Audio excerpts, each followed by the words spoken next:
Okay. Is that it?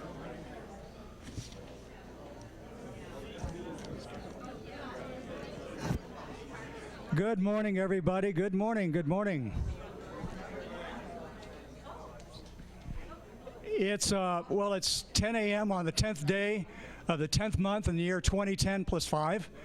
And welcome to the inaugural Conejo Las Virgenes Future Foundation 10 by 10 event. We know you have many choices for things to do on a beautiful sunny Southern California Saturday, so thank you for spending time with us today. We think you'll be pleased with this great event today. I'm John Losing, managing editor of the Acorn newspapers, and I'm going to be your traffic cop today. And I want to begin by introducing, as many of you already know, Jeff Blum. And about a year ago, Jeff had a vision, an idea for what this foundation, this organization could do to really put a stamp on what we stand for, looking ahead to the future, ideas, our role as a think tank. And he came up with this great idea. Jeff has been in the community for 100 years, as you know. He doesn't look a day over 40.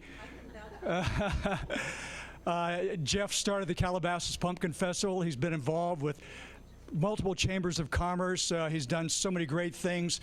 Been a financial planner in the community for many years, currently with Raymond James. So if the stock market goes up, call Jeff. If it crashes, ignore him. And Jeff is really the guy we have to thank today. We have some great speakers in line. We don't want to waste any more time, so let's start with Jeff and give a warm hand for Jeff Blum. Thank you.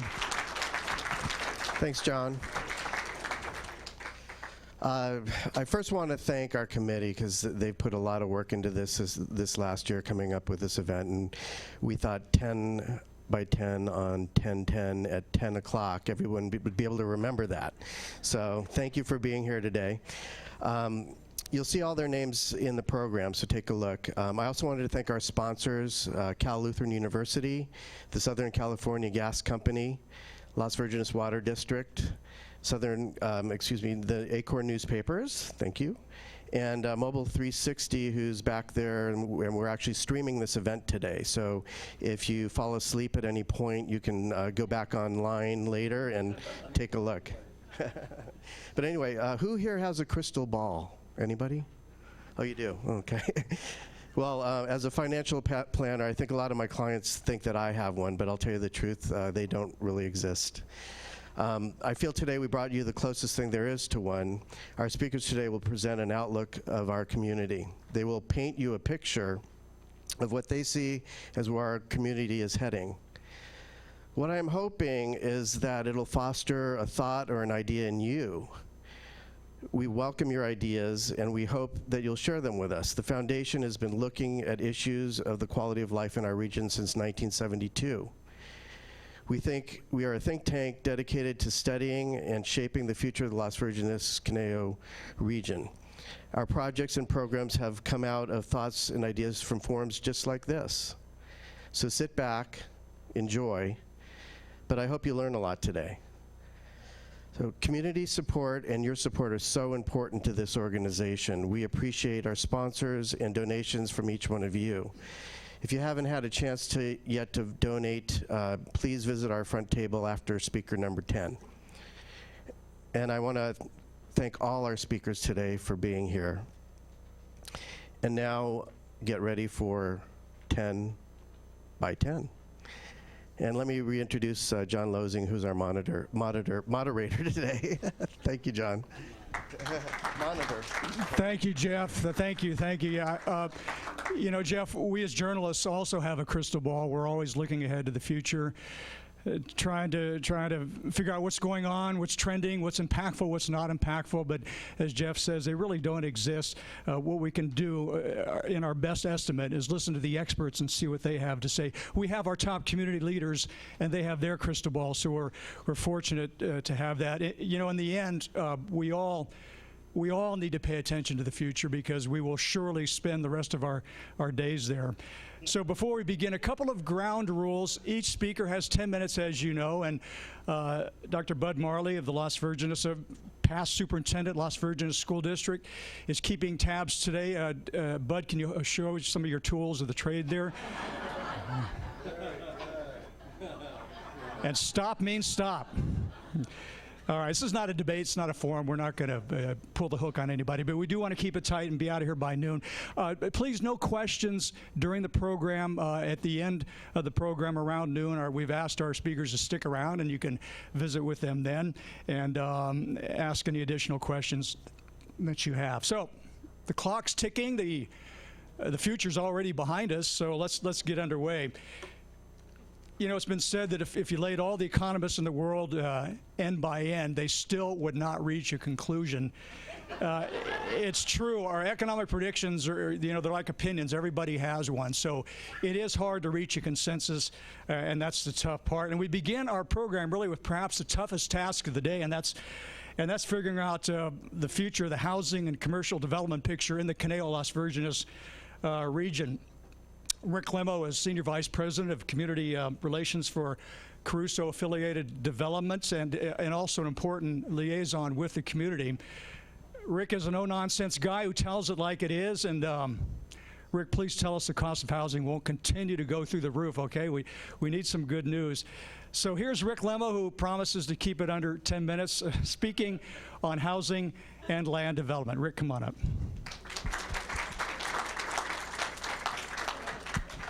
Thank you so much, John. Well, for me, actually, the hardest thing, for those of you who might know me, is keeping things to 10 minutes. So we're going to move very quickly, and I have a presentation that's really just supposed to hopefully keep me a little bit better on track. One thing that I can't tell you is that the cost of housing and rental and retail is going to go down.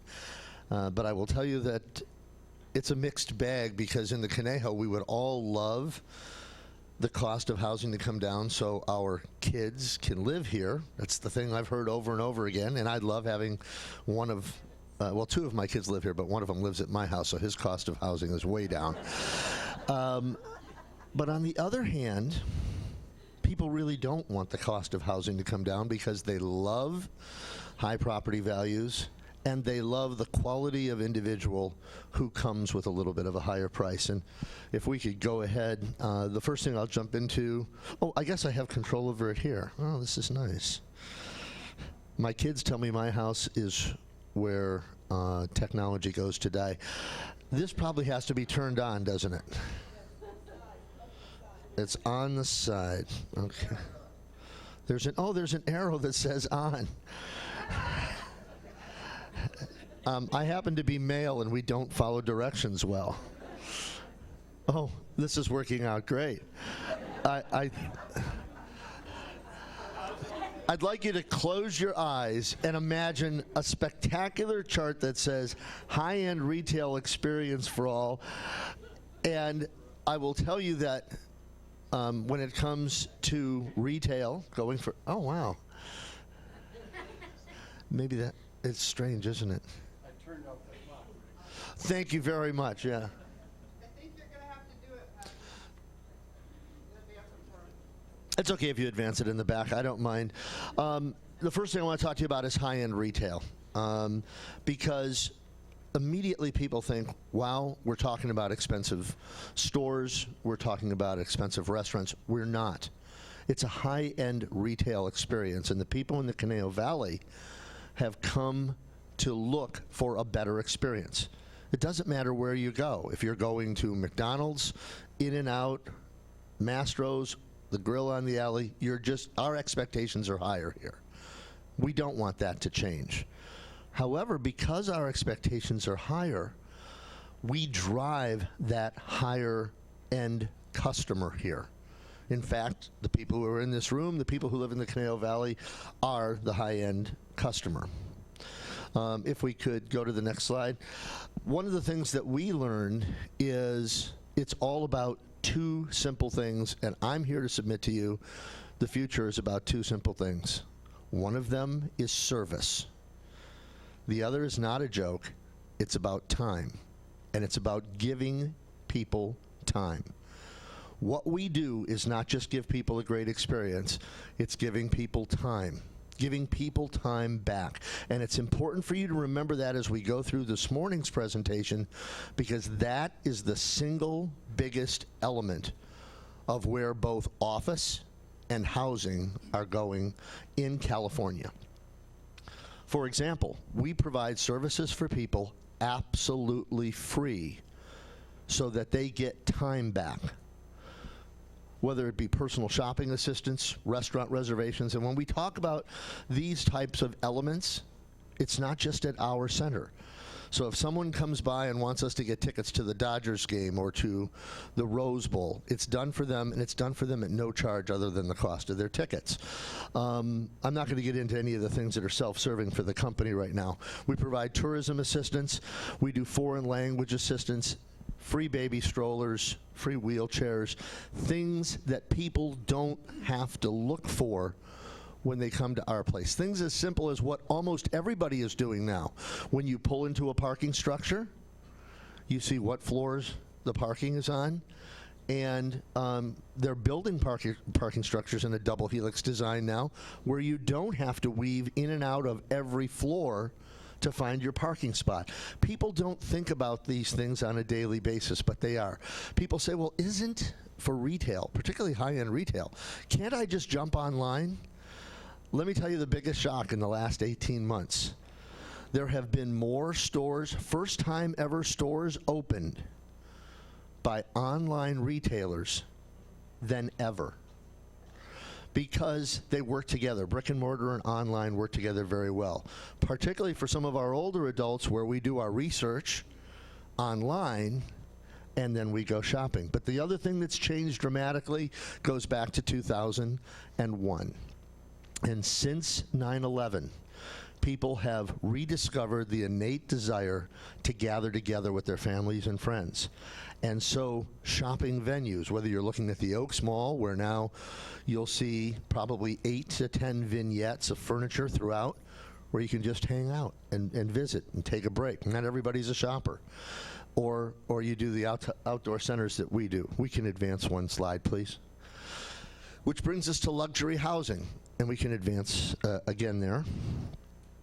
What we focus on is extraordinarily luxury housing. 8500 Burton was completely leased before it was finished under construction. And it remains so today. This is right near Cedars-Sinai Hospital.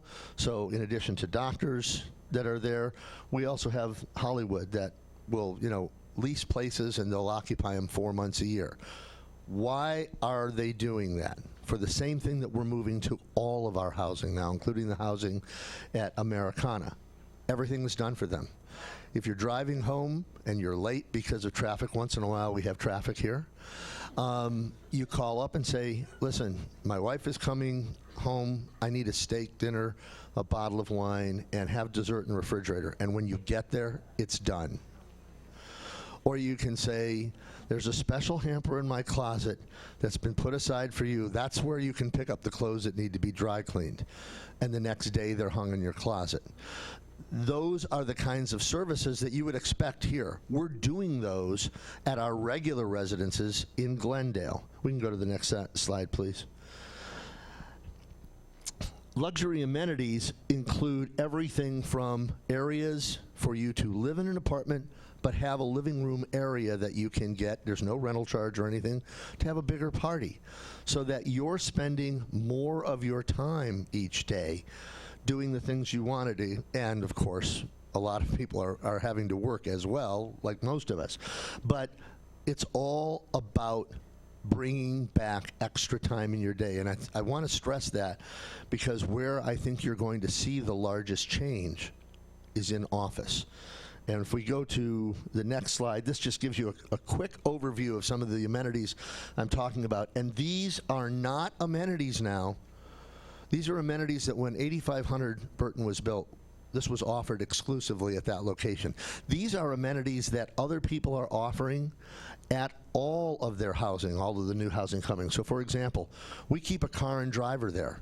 There are people now, including many of our own employees, that won't pay for a lease on a car anymore because it's the same price as using Uber twice a day. and they don't pay for insurance. They never pay for parking tickets, which is a big deal in LA. So we, in some of our places, we keep a car available 24 hours to take people places. 24-hour doorman, that's what people call it. What do we know it from New York? That's security. That's excellent security in a very nice coat. 5-star concierge, things like walk-in closets, kitchen, bath. Everybody wants stainless steel appliances. They don't want to put their own investment into it. And when you go into an apartment, it's all replaced.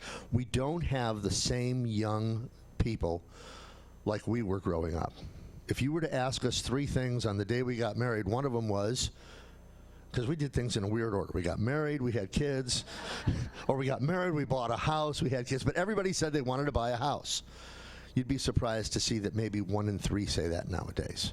Because the expectation is, do I really have the money to put down on a house in Southern California? Next slide, please. This is the single biggest area where time is important. If you can go to the next slide. First of all, people are feeling more and more responsible for doing the right thing. We were fortunate to be able to find a building that had not been occupied for 80 years. This is a Masonic temple in, of all places, Glendale, California. If you would have mentioned Glendale, California 10 years ago, people would say, what did you do wrong that you have to go to Glendale? Are you out of money, or do you have no talent? Now, Glendale is listed by almost every economist as one of the top 10 cities in America for the future. This is a unique situation because CB Richard Ellis is moving their apartment there. Is that my new 1 minute or my old 1 minute? Okay. Look at this really quick and go to the next slide. Basically, this was completely protected. We protected it as far as historic. This is what the new design is going to look like. CB Richard Ellis did not want to move to Glendale. And this is what's important about Thousand Oaks as well.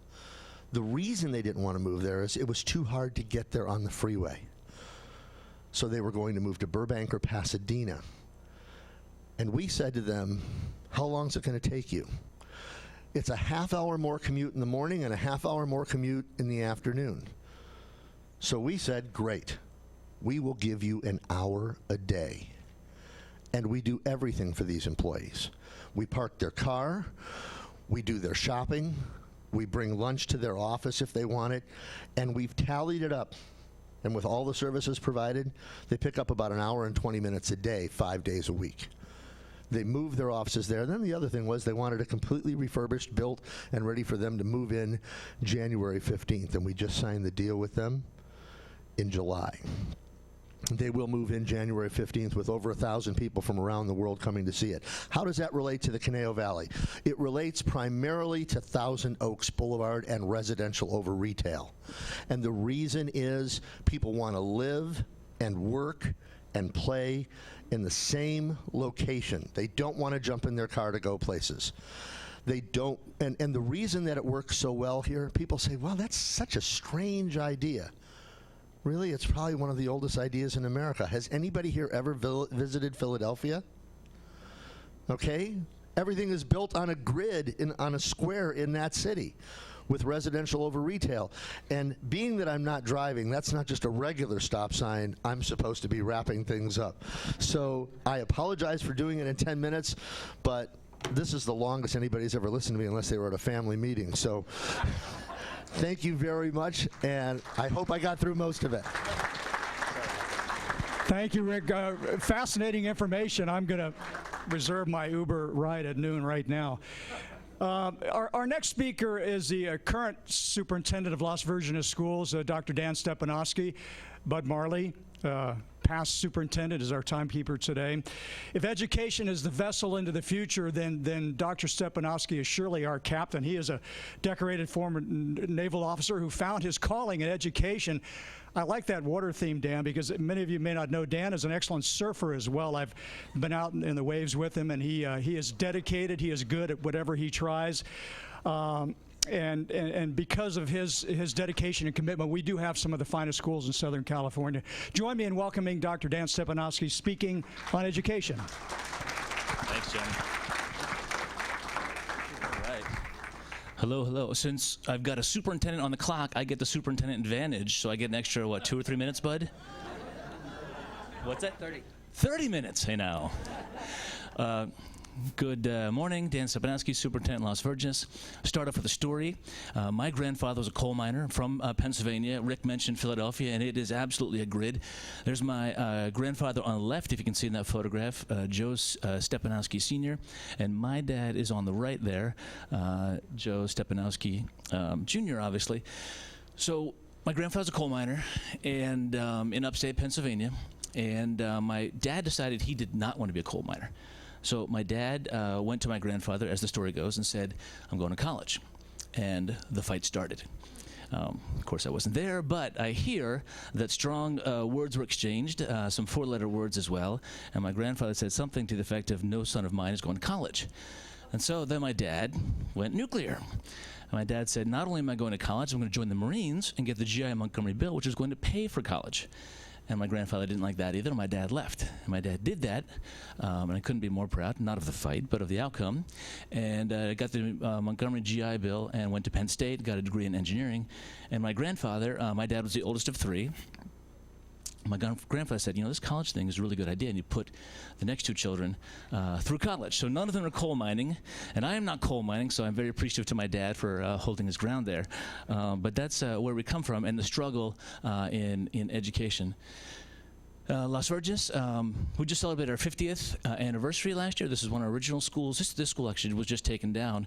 It was right next to Sperling Nursery off the 101. Used to be the Pelicone restaurant. So that's one of our schools. We were 4 elementary school districts, and our students went to Conejo Park High School. And then Alice C. Stell said, well, we're going to start our own school district. They put together a special election. They lost by 4 votes, if you can believe that. So that night she passed the hat around, collected $25 more for another special election, and started a newspaper, The Enterprise, by the way. You may have heard of The Enterprise. She started that to promote unification for Las Virgenes. And the next time around, it passed by 4 votes. So we're thrilled that we're thrilled there. So that is our oldest class, one of our oldest classrooms. This is one of our newest, our new performing arts education centers. $25 million structure at both high schools, and these are for obviously the fine arts, performing arts, but also our academics get in there as well. And we're thrilled with the community support of that. Las Virgenes encompasses 4 cities: Calabasas, Hidden Hills, Agoura Hills, Westlake Village. We do have one of our board members here today, Angela Cutbill, so I thank you for joining us as well. Las Virgenes ranks in the top 2%. There are 1,000 school districts in the state, and we're up there in the top 2%. John mentioned that a long time ago. I wore the Navy uniform, and I appreciate it. So, talking about the future, there are a lot of forces in action right now, and a lot of forces acting on public education. So the first one I'll talk about is technology. So every 60 seconds, that's what's happening. Now, it may be hard for you to see, but there are 168 emails. There are 700,000 searches on Google. There are 13,000 new music hours downstreamed. And you can go on and on and on with tweets, blogs, domains, 600 plus new YouTube videos. So technology, we know, is a lot of fun, and it's a major disruptor. So where's it going? So one short story about technology. Texas Instruments, right? I was a physics major, did a lot of math, and we have a Texas Instruments a TI-84 graphing calculator, right? All right, a couple people out there. I feel you. So we can now, I checked this morning, I can download an app on my smartphone for free. How much did a TI-84 cost? Or do they still cost? It's like $180, right? $200, right? We can download an app that'll do the same thing. It looks the same. It makes the whole screen of the smartphone look exactly like any scientific graphing calculator for free. But we have not changed. The SATs will not allow computers in the room, so you cannot use your phone, so students are handcuffed to this $200 device that is just one function. Well, I mean, it's graphing. It's a lot of functions, but your phone is multifunction. So awesome technology out there that we are not embracing. So we are pushing for changes like, if I told you to go in and do your job without a computer or a smartphone, really? Why? Why would you do that? So why would we treat education differently? Why? So we're working to bring technology into the classroom, have the students use the phones, be smart about it. We have a whole digital citizen curriculum that the students go through. We want them to be smart and responsible. We're not telling them what not to do. We're not giving them a list of thou shalt nots. We're saying this is what we expect a student and how we expect a student to behave in the digital world. And it's going well. Second force, economic.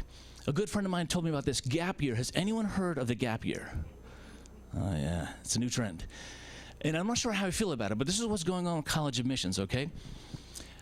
An increasing number of students are graduating high school and taking a year off. Now, some are doing it to improve their skills. The schools in this area, Conejo, Oak Park, terrific schools.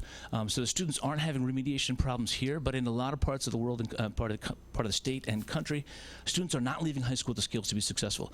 So they're taking a year off to get their skills up. They're taking their year off to do service, which is terrific. And you may have heard, the economic piece comes in here, the debt when kids leave college, right? The debt burden for students when they leave college is amazing. So students want to go and take a year exploring the fields. I think I want to be a veterinarian. I think I want to be a lawyer. I think I want to be a radiologist. I think I want to be a teacher. Let me be an intern. Let me work in that industry to make sure, because I don't 4 years from now want to have $200,000 in debt and not have a passion for what I'm doing. So the gap year is a growing trend. Harvard Westlake is actually holding seminars on it. So it's a very interesting trend. The danger, of course, is you take that year off, your skills aren't getting better, and then we want to make sure you get back on that horse and get back and get that college degree. So very interesting trend with the gap year. Next one, political. This is exciting. Vergara. Anyone heard of the Vergara lawsuit? Started in 2012. Any hands? I see Senator Pavley's got her hand up, because this one's coming right towards the senator. So Vergara started in 2012. And it is a lawsuit that says there are statutes in California that violate the California Constitution. And I think they're right.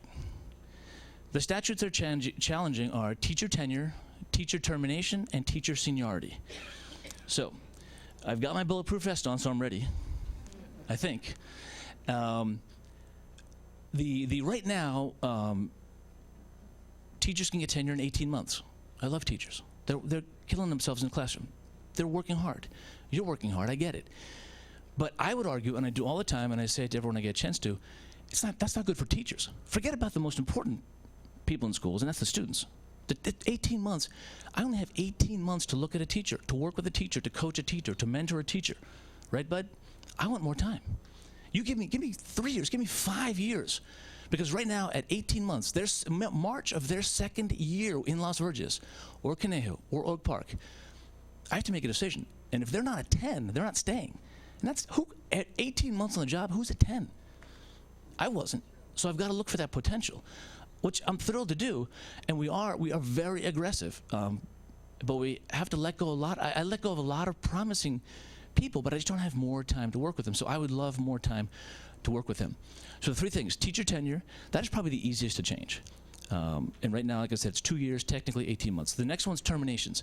We are aggressive in Las Virgenes with teachers. Sometimes it just isn't a good fit, okay? And if you are persistent, if you are creative, if you are on top of it, if you are dedicated, you can make that change and do that termination. We don't have rubber rooms. We don't do any of those crazy things that LA Unified does. And almost always the person is thrilled and happy. If you're not happy with what you're doing, how good are you going to be at it? And if you're not happy, I don't want you in front of my children. So it's not fun. We don't like to talk about it. We don't like to do it. But probably on average, we do it once a year in Las Virgenes. We were written up by the Daily News as being innovative and creative in this area. And it's the best thing for the kids, most importantly. And it ends up almost always, like I said, being the best thing for the person. They go off to find another career. And they are, I would say 98% of the time, much happier. So teacher tenure they're going after, teacher terminations, and finally seniority. And so seniority right now in California is based on your first day in paid service. That's it. Now most teachers start the same day every year, right? The first day of school or the professional development days beforehand. So we have no ability to say an AP physics teacher is very valuable. 1 minute? Oh no. So we're moving quickly. I thought if I was in front of him and I couldn't see him, I could ignore it. Was that 30 minutes, bud? That could not have been 30 minutes. Okay, so this lawsuit was upheld by the LA Superior Court. It's on appeal right now. I imagine it'll end up in the California Supreme Court. The people filing the lawsuit were brilliant. They went after the impact of a bad teacher on the future of a child economically. This is Noah. Noah's a second grader at Chaparral. I went to visit him on Tuesday, and he was writing and reading to the class, and he was amazing. Noah's dad is not a coal miner. Noah doesn't have to have that fight. But I and all the staff at Las Virgenes wake up every day to fight some of the forces you just heard to make sure he's got every darn opportunity to be successful he can. Here's to Noah. Done. Yeah. How's that? Thank you, Dan. Great job. Great job. Dan missed a great opportunity, by the way, very diplomatic to not bring up Measure E. And I'm proud to say the Acorn newspapers, and probably many of you here are behind the parcel tax extension coming up, yes, in November, and for a good cause. So we all want to be behind that. Thank you again, Dan. Our third topic is the environment. And in 1982, Fran Pavley became the first mayor of Agoura Hills and went on to serve 4 terms in the city council.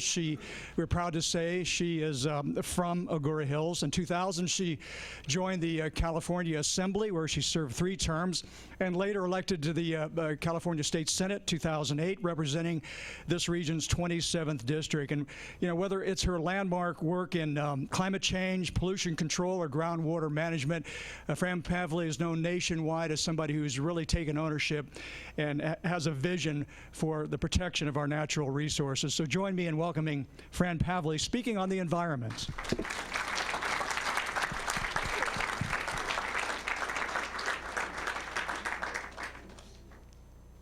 Okay, that actually came up correctly.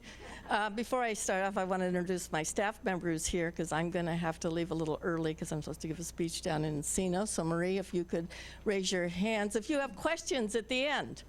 That's why elected officials have staff members, right? They can help answer them. But you know where to find me. I've had the pleasure and honor of representing this area in the legislature. This is my 13th year out of a maximum 14 years you can serve. 27 Senate District, 405 to the bottom of the Camarillo grade, Malibu to Magic Mountain. How's that? 940,000 people. It's way bigger than a congressional seat. And it's a privilege and honor to serve in the California legislature, because 1 out of every 8 Americans live in California. Countries from around the world actually view us almost as a separate country, and not a week goes by that we don't have foreign dignitaries from somewhere in the world visiting us in Sacramento. So it's been an amazing experience for a 29-year-long school teacher who lives in Agoura Hills to be part of this California journey, as I call it. Well, I appreciate being invited here. Only Ed Corridori would contact me in March to see what I was doing on October 10th. So the whole schedule worked around this. So thank you very much, Ed. That's what happens when they have your home email address. I love the topic, October 10th, 10, and 10 minutes, and I know Bud will keep very good time on this. But I'm also looking at 10 years in the future. So that's the thrust of my presentation. And even though the environmental is a broad topic, I don't look at this as an environmental discussion. Frankly, I look at it as an economic discussion. Most of the issues relating to the environment these days, whether it's water or clean energy or fuels, it's an economic discussion, not just an environmental discussion. So don't be trapped in that old sort of false choice of, do you want a healthy environment or a healthy economy? We need to do both here in California. Okay, so how about the drought? Can you see those okay? They look a little faded to me. But you can see up above, is it faded? There's no water in there. There is no water. The point is, we're in the 4th year of our record drought, 5% of normal snowpack. Most of this area relies on a lot of imported water, or if you live in far western Ventura County, you're probably relying mostly on groundwater. Down below is a picture of subsidence. There are places in California now that you have a drop in the ground level of 10 to 20 feet or more. Subsidence. We are taking more water out of the ground than we're refilling it. What is the danger of this? Well, once that ground collapses, it doesn't refill when you get rain again, right? And it's also affecting potentially aqueducts, drainage canals, and other infrastructure needs. This is California today. There are at least 1,200 families and small farms in the Central Valley who don't have access to any drinking or well water now. They can't afford to keep pumping deeper and deeper ground down.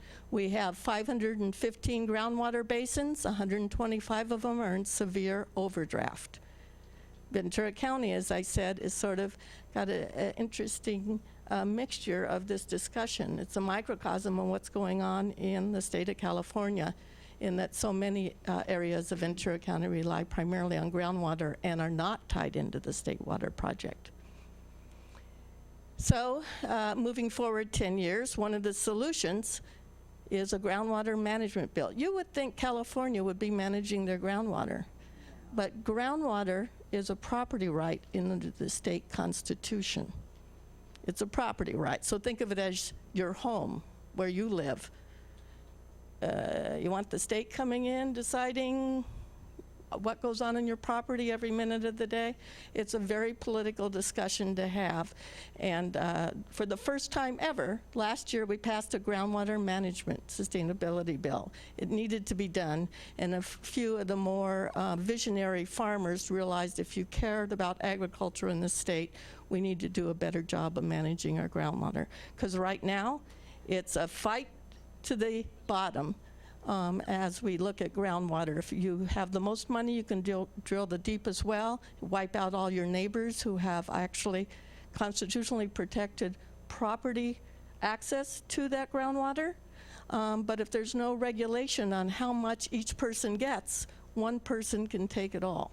And as you get lower and lower down in the groundwater, the water quality gets poorer. And if you're in Ventura County, Santa Barbara, San Luis Obispo, and on up the coast, the real danger of not managing your groundwater, you end up with a lot of saltwater intrusion into your ag land. So that's an economic issue. Could be environmental issue, but I'll tell you, this is an economic issue for California. So fuel supply. See that chart there? Well, the blue line is California, and this is over a 2-year period of time, month by month, 2014 till September of 2015. Look at the volatility in California on gasoline prices. You've seen it. How can we go from $2.70 a gallon to $4 a gallon and back and forth? And then you can see the US more sustainable line. If gas is always, or so low now, per barrel at $48 per barrel, why can we have that fluctuation? Well, we have a problem here in California. We have a problem that we're all based on one source of fuel, petroleum. We have a problem in California that we have only 6 refineries and only a few oil companies operate them. We have a problem when just one refinery goes down, but why is it when a refinery goes down in Richmond with no pipelines connecting to Southern California that our prices go up even more than the people who get fuel for the refinery in Northern California?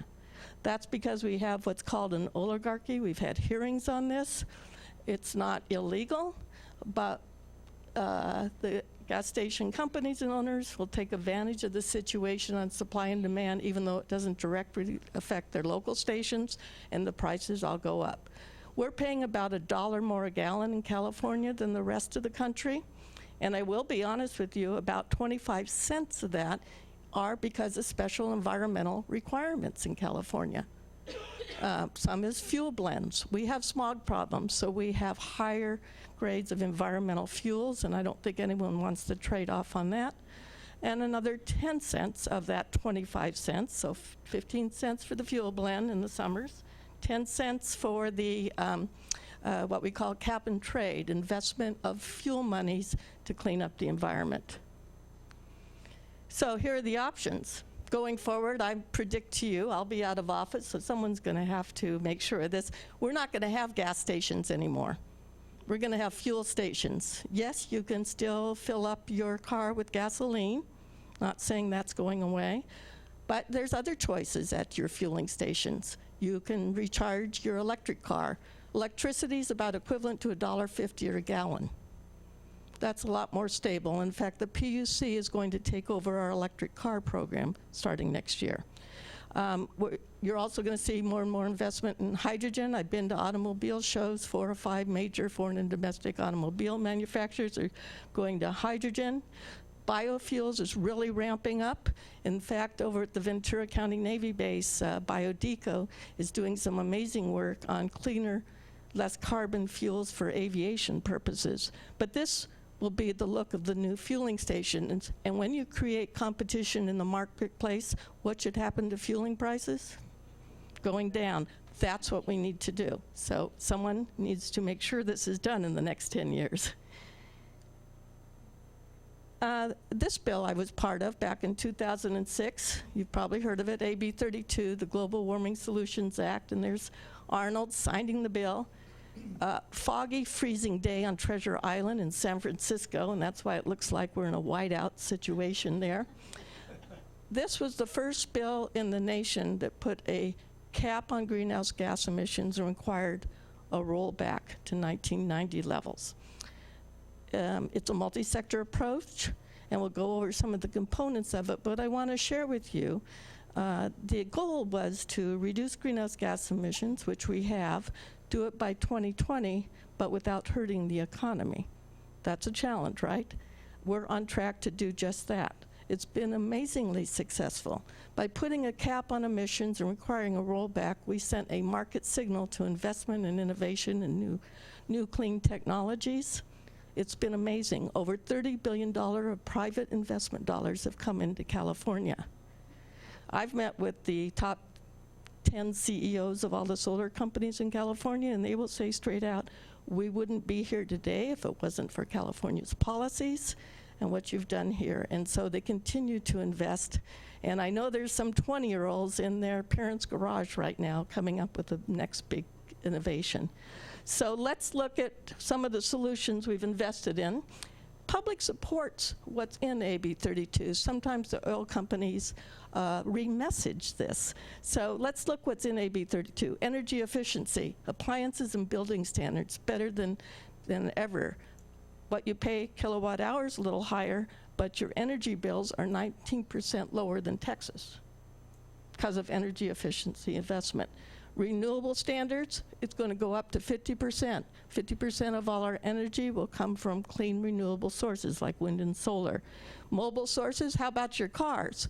They started at 26 miles per gallon average. Do you know after California passed its clean car law, the national government added fuel efficiency standard increases so that by 2025, the average will be 54 miles per gallon across all foreign and domestic cars. And whether you drive a pickup truck or a hybrid, all classes of vehicles can be made to operate more efficiently. And we're going to be looking at more of a nexus between water and energy. 20% of all the energy we use is moving and treating water, and regional water solutions will help reduce our greenhouse gas emissions and solve our drought-related problems. And with that, my last,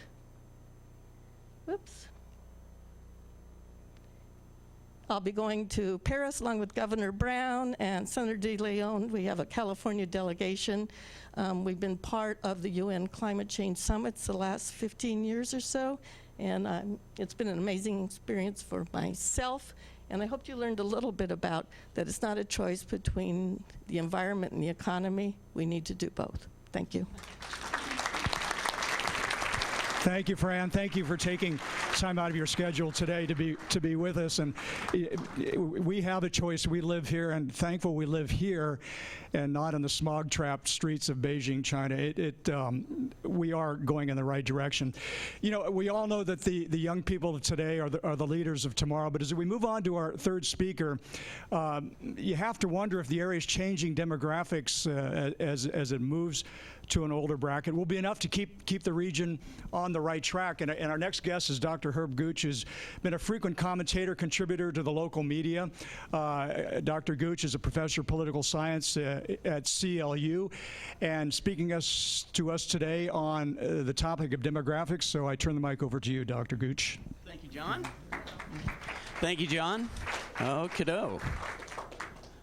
Well, let's see if we can get these slides up here. Ta-dum. So, Bud, hold off till I get my slides. All right. There we go. Okay. I'm short, so I'm going to stand on this. All right. So my topic is to look at demographic changes, and a couple of things I have to warn you about. First, it was easier to access the data on Ventura County, so my data is actually on Ventura County. That's sort of the proxy for the greater Las Virgenes area. So one of the features in Ventura County is there's much more pronounced Hispanic elements. So you can sort of, you know, how would I say, interpolate for yourself, but also the age factor I'm going to go into will be more pronounced if I had dropped out Ventura County. So that's just a proxy looking at Ventura County. Second, I'll use the term Anglo and Hispanic to refer to what is otherwise often referred to as white, and white for Anglo and Hispanic for white, but Hispanic. Don't worry about it. Just come along for the ride. Well, we need to go back to the future. So what I did was I took 3 data points. I looked at 1970, 2010, and then 2060. And rather than bore you by citing all the little figures, I've tried to capsulize a lot of this in terms of graphs and a couple of quick ways visually of seeing things. The county, its population demographically has slowed. In particular, the rate slowed with the 90s and the end of the Cold War.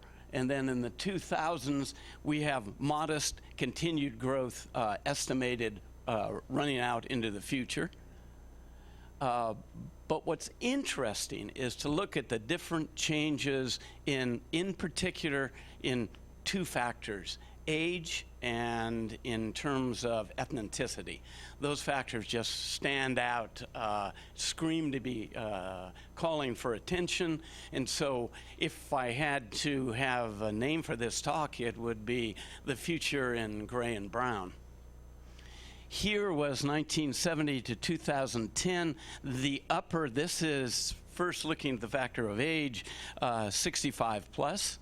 And then this is 0 through 16, or 0 through beginning 17.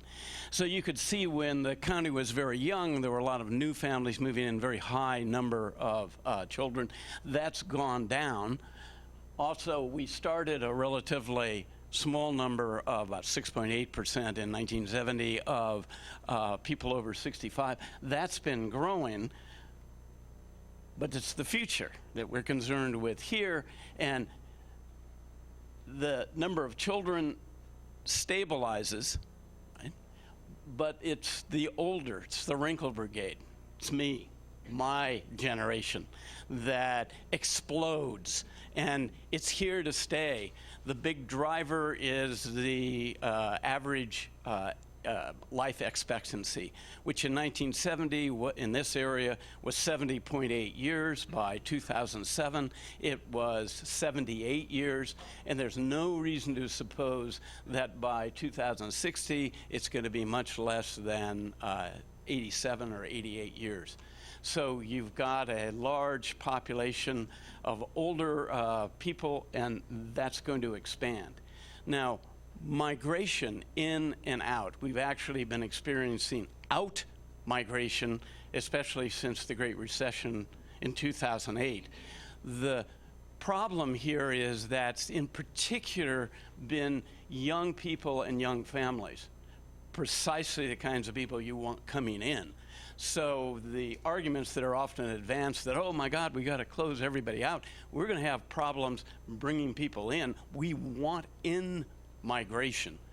One of the basic reasons is right here, that by 2060, somewhere about 22% of the population will be over 65, and another 20% will be 0 through 17, the 2 non-productive groups.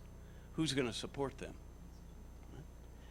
Now, what gets interesting here also is, and this sort of summarizes that, there was the I got this right. population by, sorry, I have to step back a minute.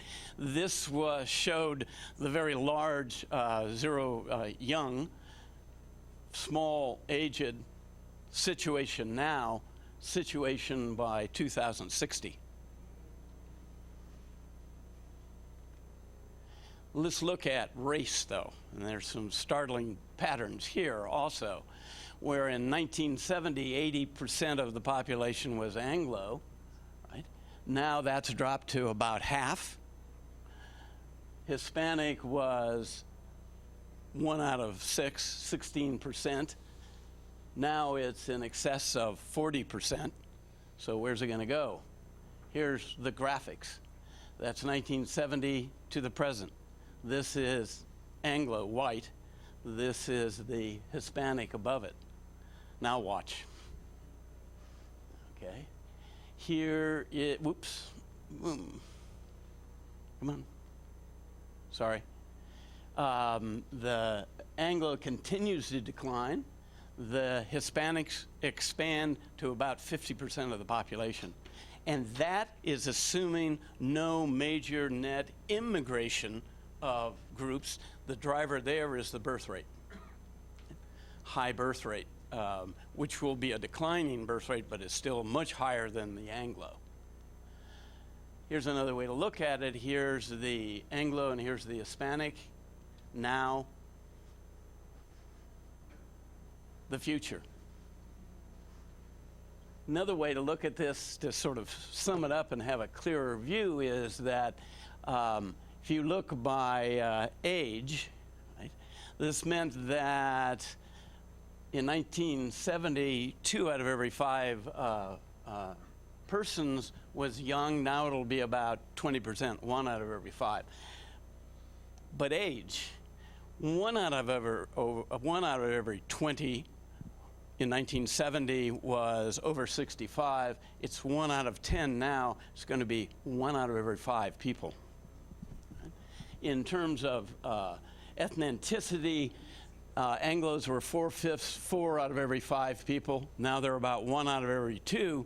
Imagine you're living in a house, though, and you want to be perfectly aware that that ethnicity is not evenly distributed. So you may not visit Oxnard, for instance.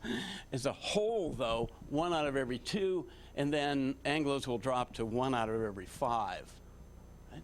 Hispanics will go up from 1 out of every 6 to, by 2060, 1/2. Now, the difficulty here is that you have differences, call them cleavages. And where we get into a problem is when there are several different cleavages and they end up overlapping with each other, thus deepening the divides within the community. And here your problems, if you start to think about it, are you get an older, wealthier, white, expanding population that is also geographically segmented into certain areas. You already have it, a lesser phenomenon, the move to gated communities, private communities. But think of Oxnard, and then you go over by Santa Clarita, and as you go inland, it's Hispanic, but then the very northwestern, and then TO and this area down here is predominantly Anglo. If you have wealth overlapping with differences in ethnicity, which overlap with differences in geography, you're going to have a divided community. How will that be reflected? In a whole bunch of ways. For instance, if you could very well have the phenomenon with regard, we were just saying about education, with education where you have a growing minority or a growing minority of older, wealthier Anglo, a lot of them retired, right, who like to vote in high numbers, faced with a vast majority of Hispanics with lower income and lots of children. So you figure out who's going, and they don't vote in as high a number. So how are you going to continue support for education? There are a whole bunch of little issues like this. There are implications of not just the numbers, but where people settle. So with that in mind, just remember the old Greek philosopher Heraclitus, who said, change is the only constant. Well, we're going to get change, and it's going to be colored gray and brown. Thank you. Thank you, Herb. Some informative but advantageous and information that we can use down the road. You know, our communities have been through some tough times since the recession. We all know that, and hopefully that light you see at the end of the tunnel is not just the light of another oncoming train. I think we're out of the woods, and Dr. Jill Lederer, President and CEO of the Greater Conejo Valley Chamber of Commerce, has her pulse on the business community. Like Dan Stepanovsky, Jill is a member of our foundation board. The Chamber is one of the largest in the western United States and holds the elite 5-star accreditation from the U.S. Chamber of Commerce. So welcome Jill Lederer, speaking on economic development. Jill? Thank you, John. Just a little clarification. I am not a doctor of anything, but thank you for the promotion. I also want to thank the Conejo Las Virgenes Future Foundation for hosting us today. I was invited actually by Harry Kroner, who is from the Ed Corridori School of Planning and Management, probably a good 6 months ago. And for those of you who know this organization, you know that it's guided us well over 30 years in this community. So I encourage you all to stay engaged with this organization, check out their website, and watch, because they're truly one of the enduring groups here in the Conejo Valley, and we're very fortunate to have them. So my topic today is the future of economic development in the Conejo Las Virgenes region. And for the purposes of my talk, we define Conejo Las Virgenes as the cities of Agoura Hills, Westlake Village, and the city of Thousand Oaks. So there are two areas in terms of economic development that will continue to grow. One is technology, of course, and the other is tourism. This talk today will focus on tourism, which is a major economic driver for California, globally, and surprisingly to some of you I know, even here in the Conejo Valley. More than 250 million visitors traveled to California from all over the world in 2014, spending an unprecedented $117.5 billion, according to statewide marketing agency Visit California. And I'm sure you all recognize that gentleman right there, who's one of the spokespeople for Visit California, who is one of our terrific partners, and that's Rob Lowe. And of course, who wouldn't come to visit Rob Lowe? William Shatner, of course, is another popular spokesperson for them. So the travel industry workforce surpassed 1 million people in 2014, a critical milestone that underscores the importance and opportunity of this industry. And I feel I should point out that very often when you think of the hospitality industry, you think rightly of waiters and waitresses, housekeeping staff, and so on. But there are many, many high-paying jobs in the fields of hospitality, and there are a number of colleges and universities that offer terrific certification and degree programs in this. So there's a lot of support services that goes into hospitality, and it's a great opportunity. We've really just hit the tip of the iceberg. Tourism generated $9.3 billion in state and local tax revenue in 2014, providing an expansion of the tertiary job market as well.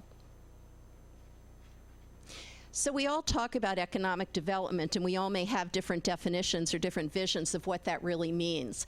But when somebody asks me, what's the mission of the Chamber? And of course, my response is economic development. What's the simplest explanation of it going forward? The creation and retention of jobs, plain and simple. Regionally, Direct visitor spending in Los Angeles County was $25 billion, and in the Central Coast region, $7.8 billion. We here in the Conejo saw an opportunity. We have such a wonderful place. We're a tertiary market, and we didn't just want people driving through on their way from Los Angeles to Santa Barbara and waving as they go by. There's a tremendous economic opportunity there, so thanks to our cities and Conejo Future Foundation, we decided to capitalize on that. So, the Conejo Valley strategically decided to funnel more of those dollars locally, forming the Conejo Valley Tourism Improvement District in 2013.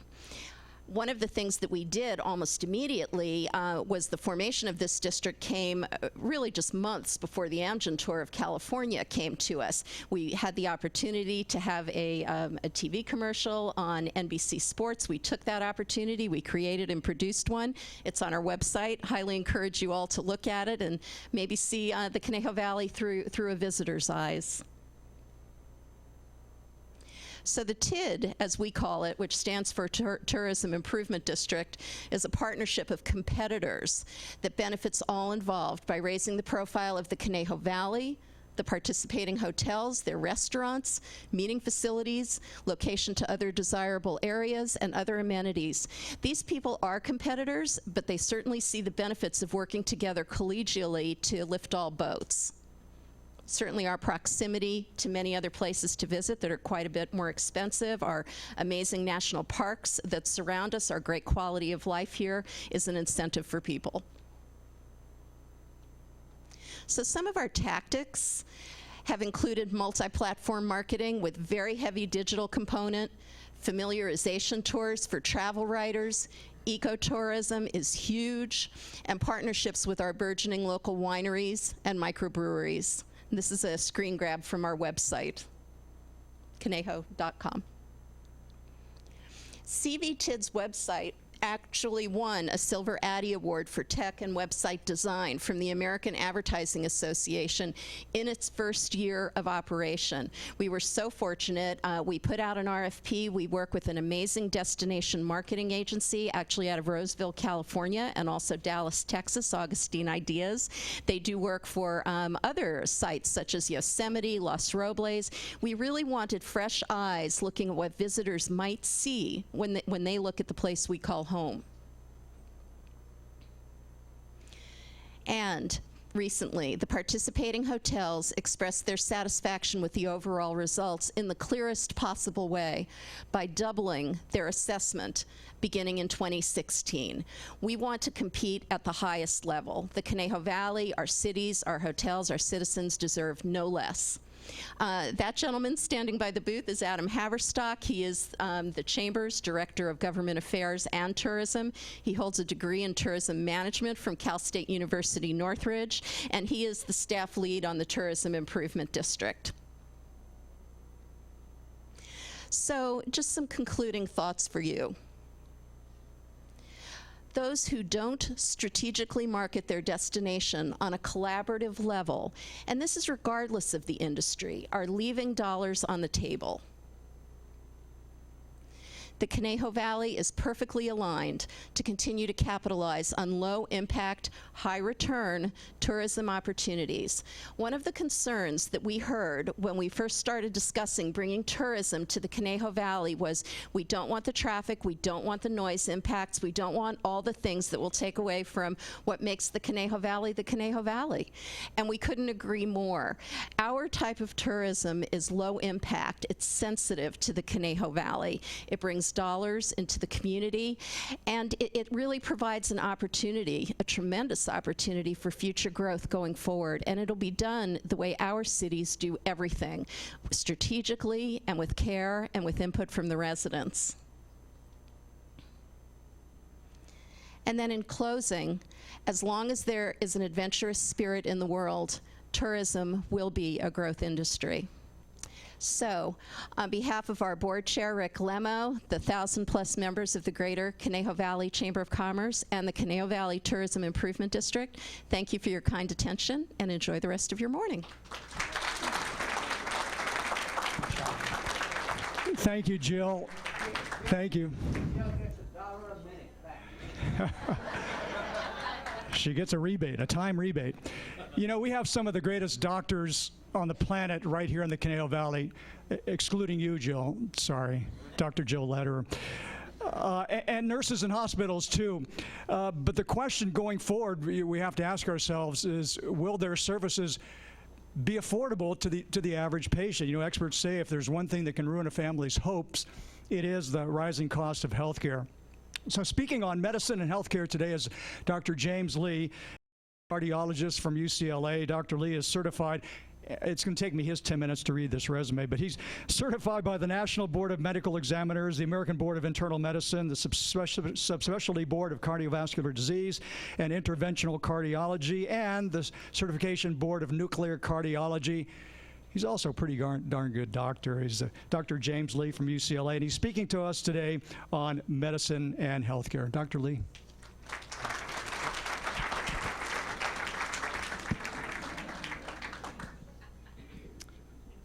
Thank you for having me here today. As a cardiologist, I'm going to basically focus on what is preserving the most vital organ in the future going to look like. So going right in, why am I focusing on the heart today instead of on cost? In 2010, there were 17.6 million people in the US with coronary heart disease. 8.5 million were having heart attacks. 10.2 million were having chest pain related to circulation problems with the heart. Despite the decline over the past 4 decades in the US in deaths related to heart disease, it still remains about a third of all deaths in individuals over age 35. As you could see, the 6 most common causes of death in the US, heart disease continues to lead the way. So when was the last time you walked into a store and picked up a DVD? When was the last time you walked into a travel agent's office to book your vacation? Companies such as Netflix, Orbitz, Amazon have basically revolutionized our consumer experience. Yet, can you think of the last time there was this type of change in your doctor's visit? Is this the all familiar scene of waiting 1 hour to see your doctor in the same looking exam room? Are you having papers faxed from one office to another, only having the papers lost?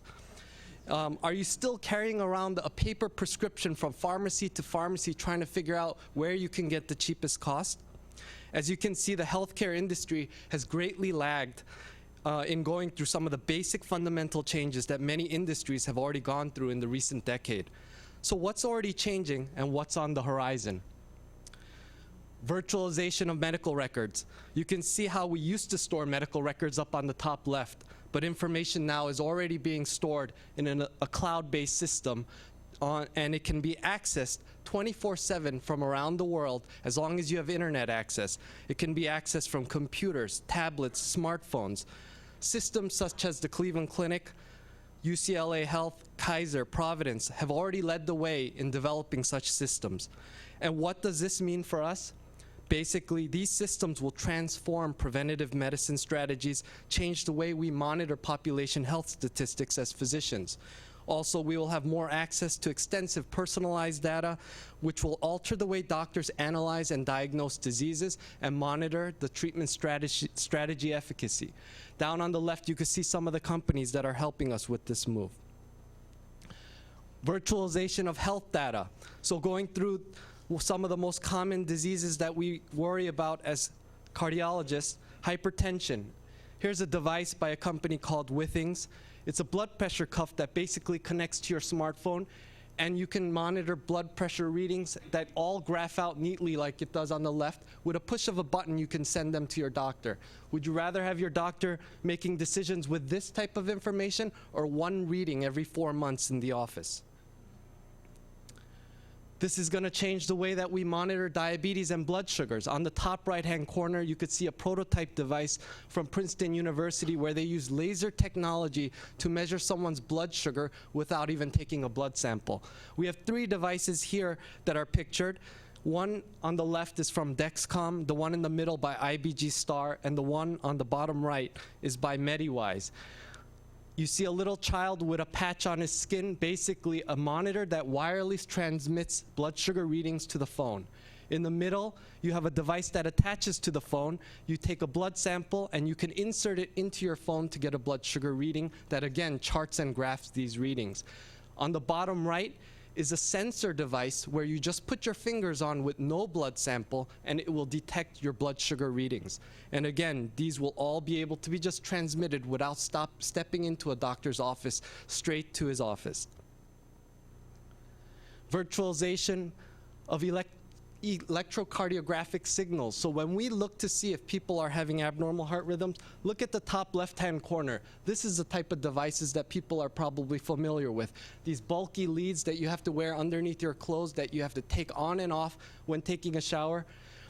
Now you can see some of the newer devices. On the top right-hand corner is a device from AliveCor. You basically put your fingers on the sensors and it'll give you an EKG tracing. In the middle is a patch that looks like almost like a Band-Aid, but it's a little bigger. You just put on your chest. It's from iRhythm. It will monitor data for up to even 30 days, send them and summarize them for your doctor. Down on the bottom left is from QuadraCore.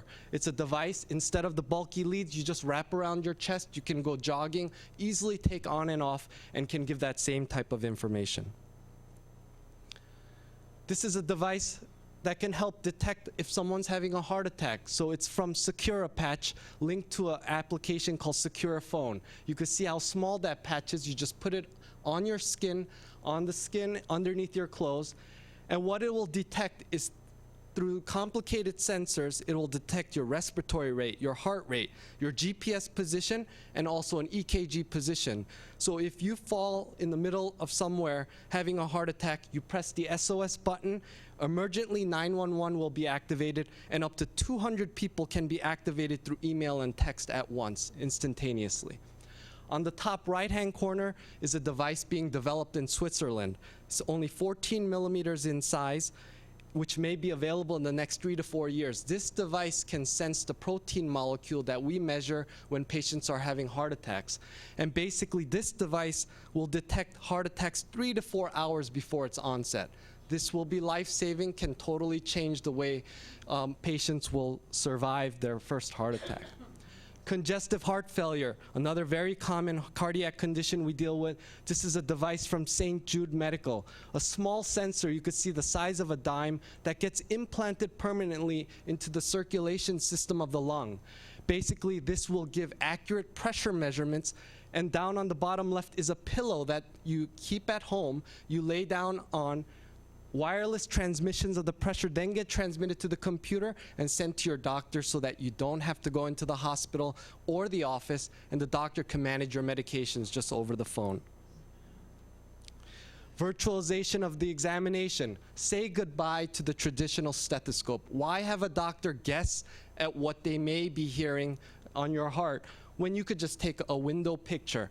The device on the right is an ultrasound from GE, and this one on the left is from Mobisante. These can fit in the pocket of a doctor's white coat, and basically they can look straight into your heart and detect if you have a valve condition, how well your heart's pumping, so it can detect and tell you exactly what heart test you need. There's already been studies showing that when a medical student is trained to use one of these devices, they could already start making diagnosis of an experienced cardiologist. Virtual assistants. So we are already in the age of robots. On the left, you can see a robot. This one is actually named Eve and is over at UCSF. Over 160 hospitals are already using these robots.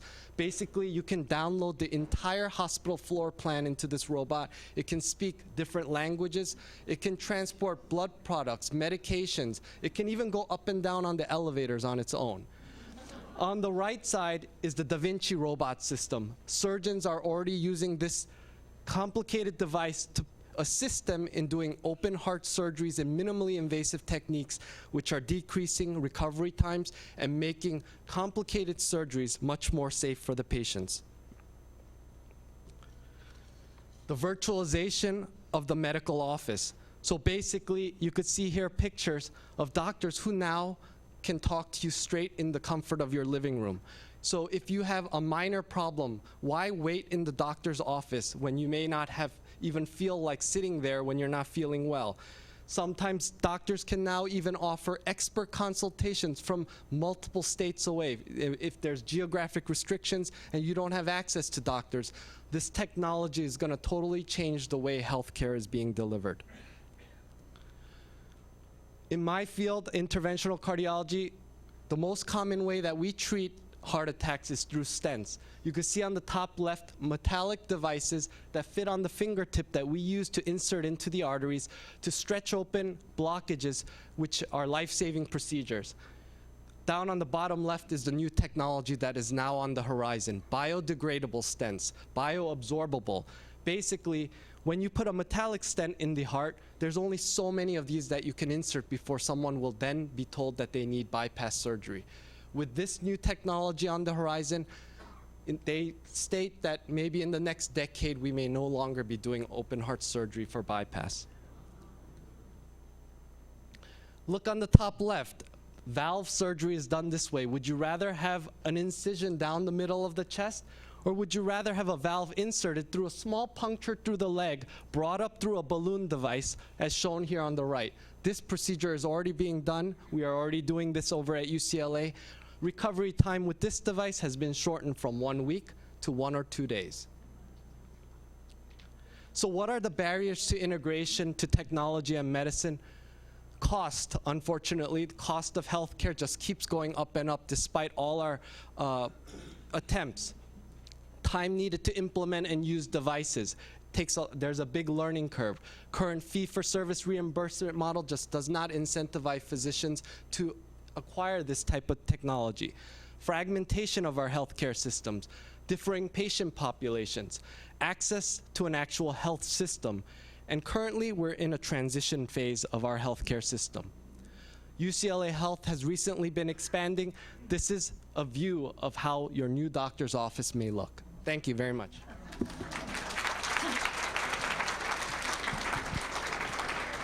Dr. Lee, thank you. Thank you. Fascinating. Fascinating. You know, despite what the future may hold economically and in healthcare, I think we're all correct in assuming that we live in one of the safest communities in Southern California, if not the state, if not the nation. And the Malibu Lost Hills Sheriff Station and the Teal Police Department are guardians of the gate. You know, these may be tough times for cops, but Jen, we're here to say that we're still behind you 100% in everything you do for the community.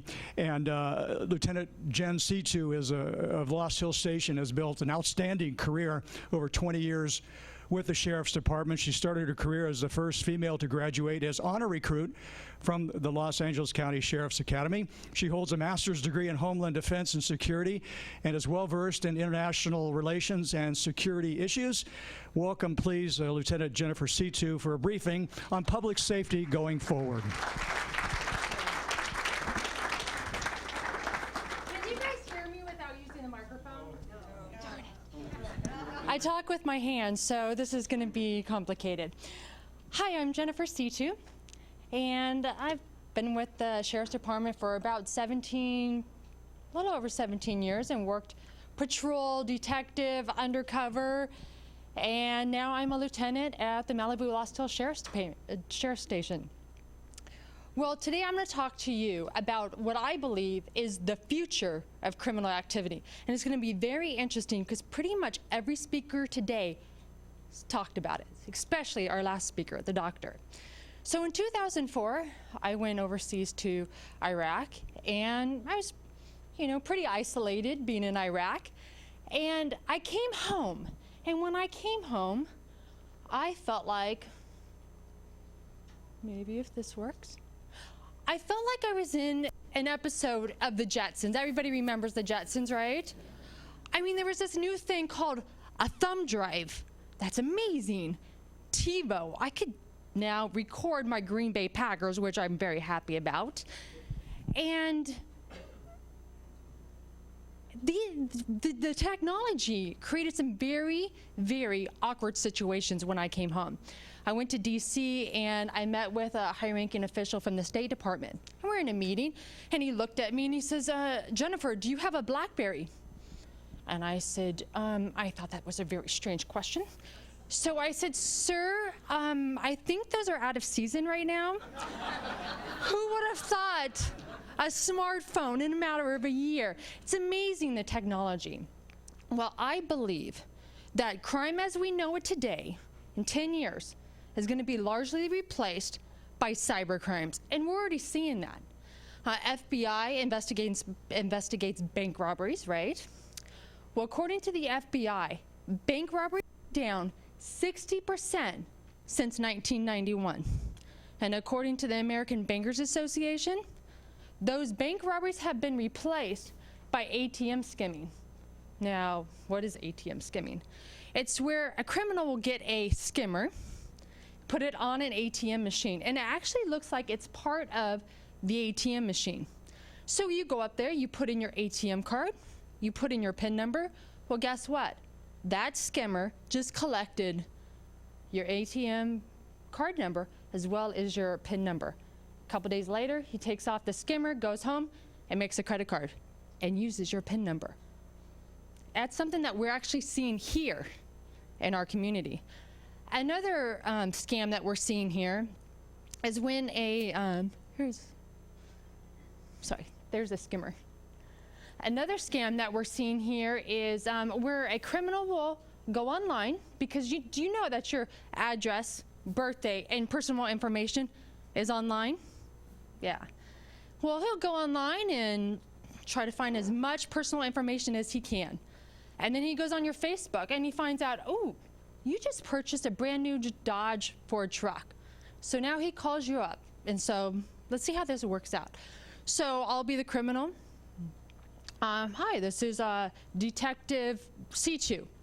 May I speak with Mr. Jones? And this is Mr. Jones. Mr. Jones, do you live at 1234 Maple Avenue? Yes. And your birthday, I just need to confirm. According to my records, your birthday is January 12th, 1949? Yes, it is.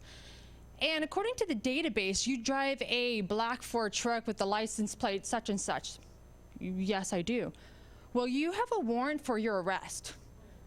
And unless you pay this fee, we are going to come to your house tomorrow and serve a search warrant at your residence. You need to pay this fee. You can figure it out in the courts later. Okay, Mr. Jones pays the fee to the criminal. So just a side note, we will never, ever, ever call a suspect and say, hi, I'm gonna come and serve a search warrant at your house tomorrow, okay? We like to dress up in our cool, fancy outfits, right? And come and surprise you. That's what we like to do. So what does it look like in 2025? Now, I graduated from the Naval Postgraduate School at Center for Homeland Security with a master's degree. And every year we have an alumni meeting. And the question they pose to us every year is, what keeps you awake at night? Well, you know what keeps me awake at night? Cyber terrorism. That's what keeps me awake at night. Cyber crimes. So I'm going to go through a few which I think that we're going to see in the future. Cyber extortion. Well, now we already see this a bit. So one form of cyber extortion is you're on your computer and you see this little pop-up and it says Microsoft help desk antivirus. And after listening to me talk, you're scared, so you click on that pop-up because you want to protect yourself, right? Well, guess what? You just got hacked. And you put in your personal information, and guess what? They now have complete control of your computer. Complete control. All your files are now gone. Do you want your files back? What's on there? Maybe your dissertation, your thesis, your work files, never been backed up. Family photos that are priceless. What is that worth to you? You're gonna have to pay the ransom in order to get your files back. Smart homes. Pretty cool, huh? But are they safe homes? So being on a cell phone, 100 miles away, oh, my husband's in here. Oh, honey, we forgot to set the alarm. We can just do it on our cell phone. Boop, set the alarm. Change the thermostat. Oh, we're coming home, let's turn on the air conditioning. Change the thermostat. Forgot to set the sprinklers, set the sprinklers. But it's computerized, that can be hacked. Someone can unlock your door, turn off your alarm, surveillance cameras. I have a little baby, so you know that they can hack into monitors, the Wi-Fi monitors. Scary. Cyberjacking. Now, we've all watched 48 Hours, Dateline, right? Where we see these new computerized cars As a mom, I would love it to read my newspaper, drink my latte, and just push a button and it'll drive me to work. That'd be great. Well, it would be computerized. What if someone could hack into that computer? They have complete control of you. Lock you in, take control of your car, drive you wherever you want or wherever they want.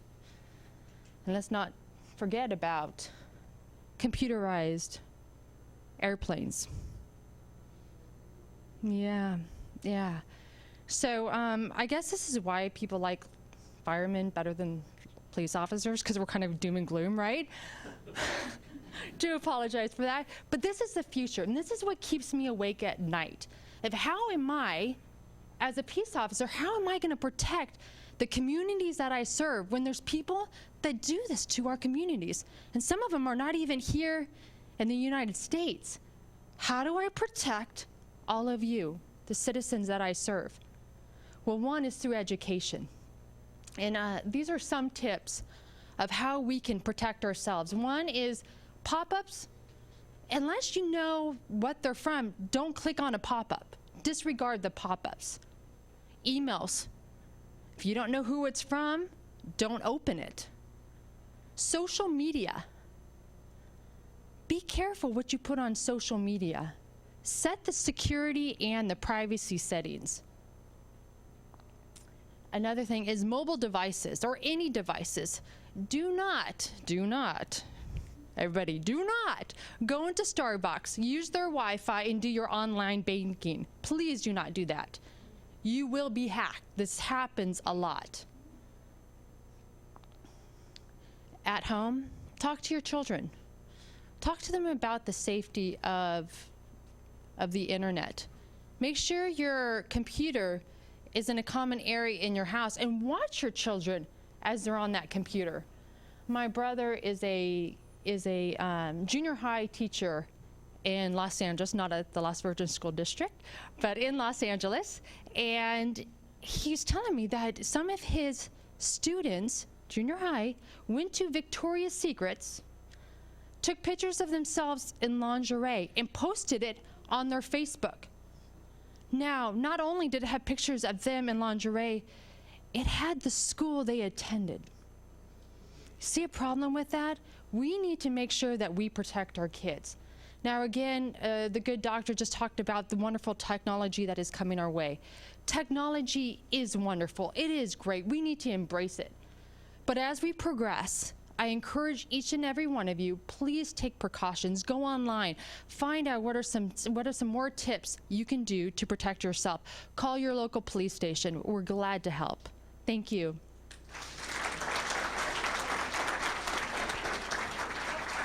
Well, thank you, Jennifer. Very nice.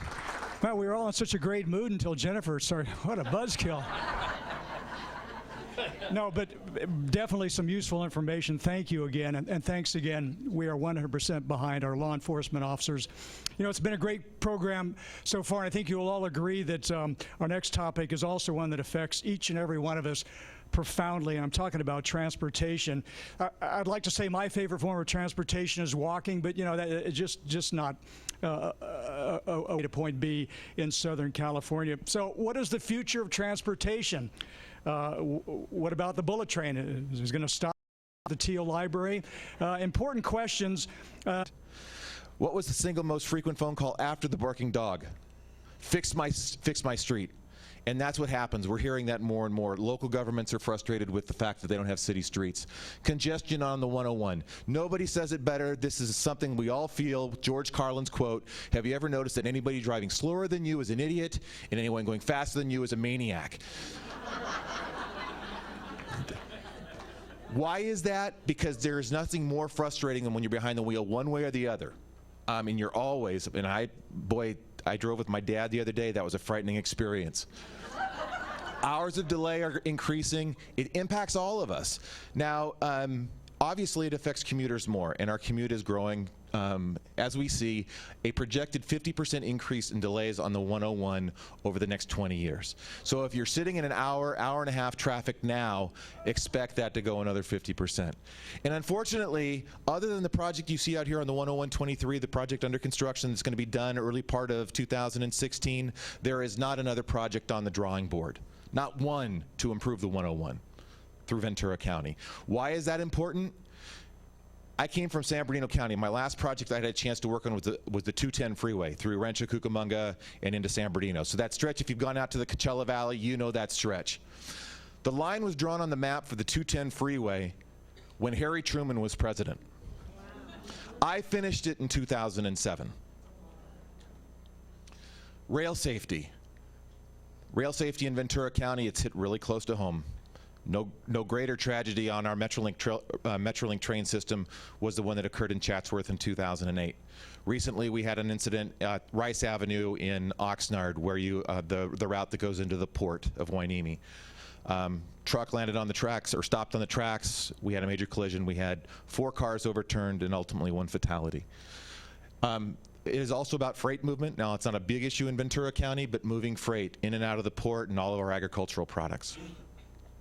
Again, there are no resources. State and federal funds. Ventura County is the only county in Southern California that relies entirely on state and federal funds for its transportation system. We're the one county in Southern California that does not have a local funding program to take care of infrastructure and investment in Ventura County. The other 6 counties do. Billions are needed. Well, and did I hear a why? I'll give you 2. Give me 3 slides and maybe 1 extra minute.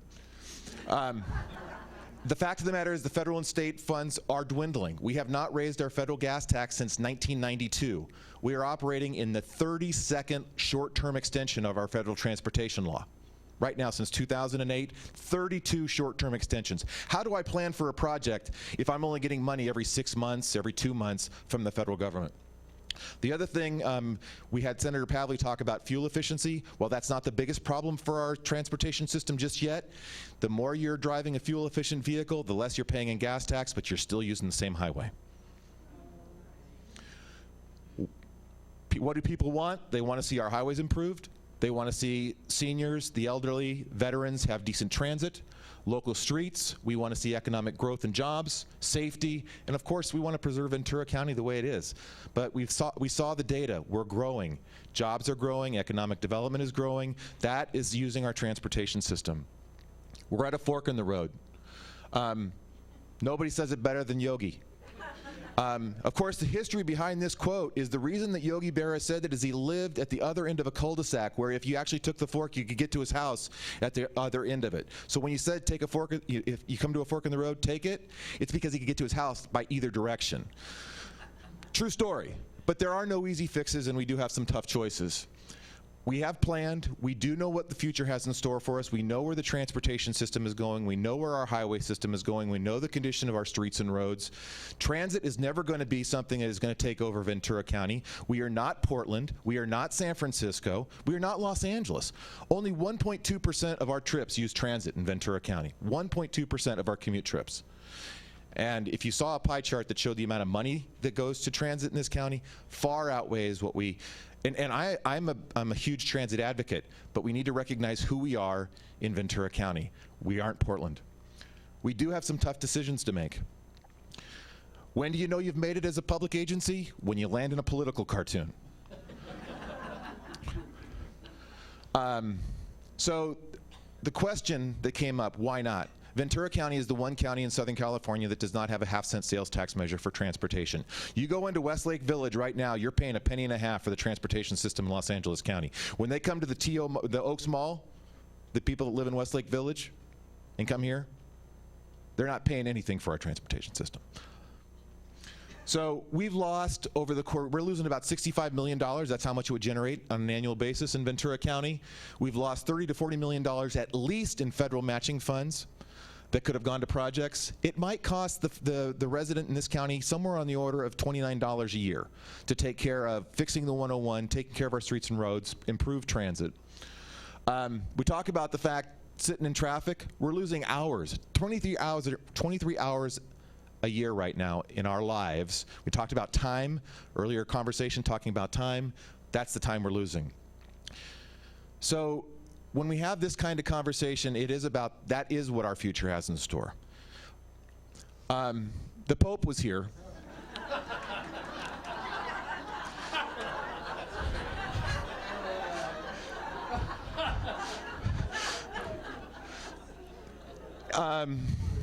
We do have a miracle. To a certain degree, a miracle is needed. A local sales tax measure for transportation is a special tax, and if Ventura County were to ever place it on the voter, it requires a 2/3 vote. It's a very, very different time than where we were a few years ago, when you could buy as many large screen TVs at Costco and never feel pain. We're at a different place. So when we have this conversation, the miracle we need, if we go this far and we have enough support from the community, we need to get 66.7% of Ventura County voters to pass a measure that supports investing in our transportation future. With that, thank you very much, and I will be sticking around, so if there are questions later, I'm happy to chat. Thanks. Thank you, Darren. Appreciate it. As you can tell, the topics just keep going. Because now we have water, and so we're really into the thick of it. It's said that symbolically water kind of represents our emotions, and if that's the case, we're drowning in our frustration over this drought. It's been very tough, but luckily we have some good experts on our side. David Peterson is General Manager of the Las Virgenes Municipal Water District. Before joining our community, he was Executive Director of Operations for the Irvine Ranch Water District in Orange County. And here to tell us that the El Nino is just around the corner is David Peterson of LVMWD. David? Thank you, John, for the kind introduction. As John said, my name is David Peterson. I'm the General Manager of Las Virgenes Municipal Water District. Also, another role I serve as the administering agent of our Joint Powers Authority. That's the Las Virgenes Triunfo Joint Powers Authority. So I'm going to talk to you this morning a little bit about water, what the future holds for water for the Conejo Las Virgenes Valley, and then more importantly, I'm going to talk about the 5 things that I think will help us to secure our future for water for the next generation. So a little bit about us to start. We do have a fairly large service area. This is our Joint Powers Authority. It is made up of 2 member agencies, the Triunfo Sanitation District, which is outlined in red, and that's the Ventura County portion of our operation, and then Las Virgenes Municipal Water District on the LA County side. So we serve in an area about 100 square miles, and it's made up of about 100,000 people. So 3 core services that we provide wastewater service, we provide biosolids composting, these are our facilities here, and we provide recycled water, which is really important as part of our future. The recycled water is then conveyed to the 2 member agencies, Triunfo and Las Virgenes, and we use that recycled water to help offset our need for imported water. So if we look at our water supply challenges, first and foremost is we lack local water supply. This is really the reason our agency, Las Virgenes, was formed originally in 1958. When the communities here in the Las Virgenes Valley were growing in the 50s, they relied on local groundwater to meet their needs. They quickly realized that local groundwater was insufficient to meet those needs. Our local groundwater is low yield, the wells produce very little, and the water quality is very poor. Vulnerability to shortage, I think this requires little explanation. We're in the middle of an epic record-setting drought right now, and so really we don't need to explain a lot about the vulnerability, but that it's very real. We're fortunate that we do have 2 sources of imported water, so we have hydrologically independent sources. That's the Colorado River coming from the Rockies. We also have the State Water Project, which brings water from the Northern Sierras. But even with that, we can see that we can have drought on both systems, and we can have severe shortages locally here. We have an aging infrastructure. We just heard about our transportation system. The same goes for our water. We are a relatively young community, and we have that as our an advantage over many in the LA basin that have older communities. But still, a lot of our infrastructure that delivers water to your home was built 40 to 50 years ago, and that infrastructure needs to be replaced. We do everything that we can to extend the life of it, but eventually we need to replace those pipes, the treatment plants, the sewers that serve your homes. And then regulatory compliance. We are in a vastly different regulatory environment than we were 20 years ago. The days of big water projects are over. We will not see any more big water projects of the magnitude that we saw from decades before. We're also learning more and more about the environmental impacts of some of our actions and some of the actions of our predecessors. And we see that a lot in the fisheries, native fisheries. In water, really, we have a lot of competition between people and fish. And we're seeing that fish, especially there's endangered and threatened fish species that are severely impacted by the way we manage water. And we're seeing regulation change that controls how we manage our water to support fish. And then finally, if that was not enough, we have the elephant in the room, which is climate change. And I'll tell you that climate change is very real. It's here. It's impacting us. And it's going to impact us more severely in the future. So what we're likely to see in terms of water, the impact of climate change, more severe weather patterns, longer droughts, more severe droughts, reduced snowpack, increased flooding, and more variability in our water picture. So it's a little bit scary. We don't completely even know the impact that climate change may bring. So the path forward, I tried to bring ideas, and so what we'll do is walk through 5 things that I think will really secure our water future here in the Conejo Las Virgenes Valley. First and foremost is conservation and water use efficiency. This is number 1. This is the sensible thing to do, the logical thing to do, and most economical. It is happening, fortunately. We're in the midst of a water shortage. We've seen our communities reduce their water demands by 36%, which is absolutely amazing. We can do much more in being efficient. There's technology to help us. We need to change our urban landscapes. We need to change what we believe to be the American dream and the vast front lawn with a lush green yard, and we need to think more about California native plantings. You may have seen the front page of the LA Times today. The California section had an article about this very issue. We need to do additional purple pipe recycling. Our service area, we were leaders in recycling. We began in the early 70s. We have a vast network of purple pipe that runs throughout the community. We meet about 20% of our total water demands with recycled water, which is really, really great. We're leaders in the state, but we need to do more. We still have parks, greenways, urban landscaping that's irrigated with potable water, and we need to get out of that business. We need to get purple pipe to all those parks and landscapes. We need to develop our recycled water for drinking. And this is here. We need to be ready to actually treat our water, this is our wastewater, to such a high level that we can drink it.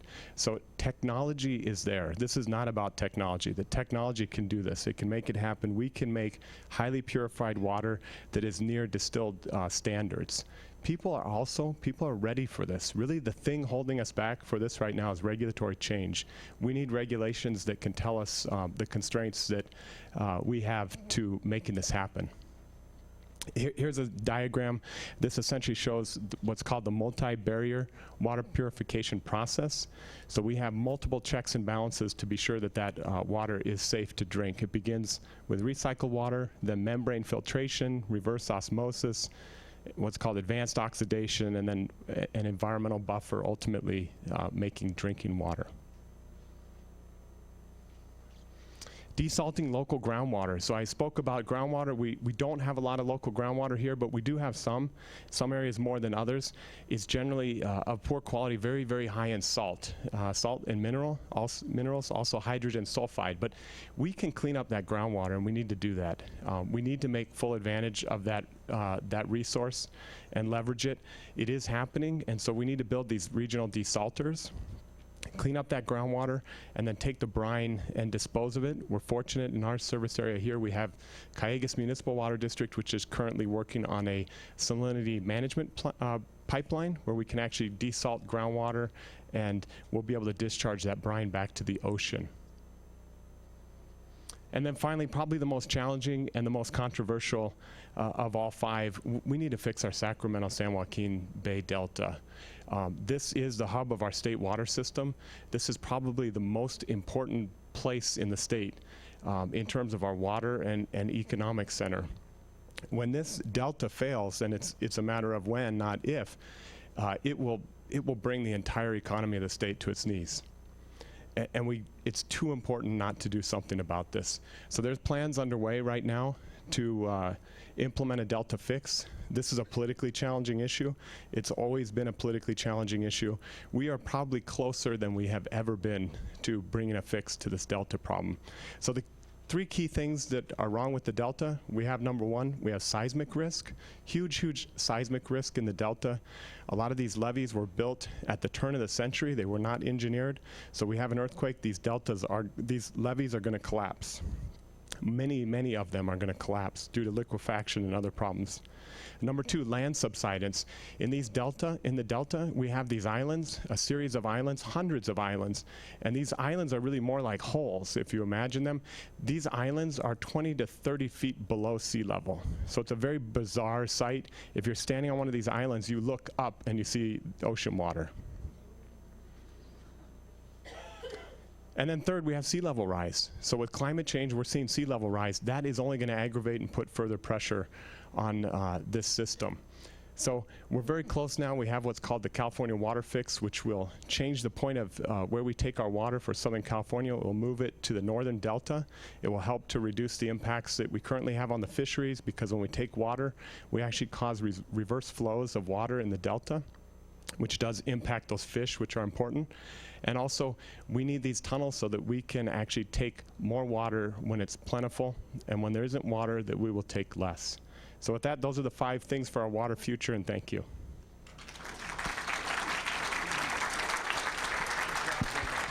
Thank you, David. We appreciate it. We're right on time. That's great. And we move now to the toughest task of all, our final presentation. Someone to kind of put today's perspective into one neat package, put a bow around it, and give us our vision for the region in 10 years. Dr. Michaela Crawford Reeves earned her doctorate at UC Santa Barbara and is currently professor of American history at Cal Lutheran University, as well as chair of the history department there.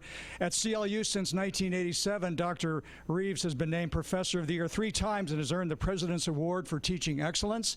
She has published multiple articles and reviews on American culture and women in history, and right now, her most important role is Karnak the Magnificent, because she's going to give us our look at the region in 10 years. Here's Michaela Reeves, everybody, our final speaker.